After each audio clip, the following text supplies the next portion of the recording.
C'est l'un des derniers projets qu'aura eu à gérer l'an dernier Jean-Louis Sarrazin avant de prendre sa retraite. Une commande exceptionnelle et inédite pour le Puy du Fou.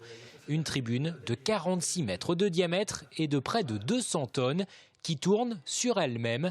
Une innovation au cœur du spectacle, le dernier panache.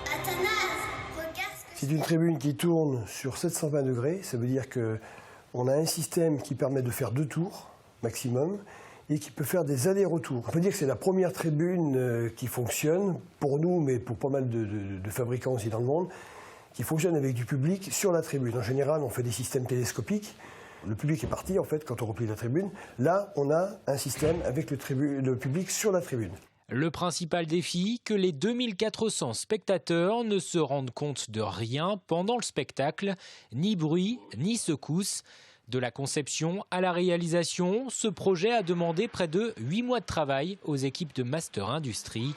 La PME de la Véry développe depuis 30 ans des tribunes pour les stades ou les salles de spectacle.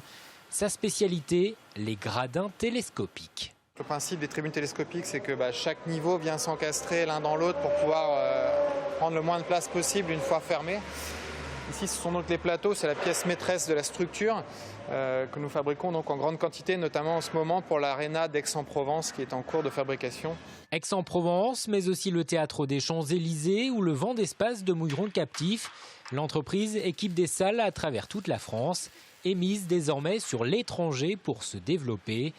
L'export représente aujourd'hui 30% de son chiffre d'affaires. On travaille beaucoup avec le Canada, le Qatar, on a fait aussi des réalisations à Dubaï. Aujourd'hui, nos concurrents français ils font assez peu d'export. On est le principal concurrent à se développer à l'export sur la France.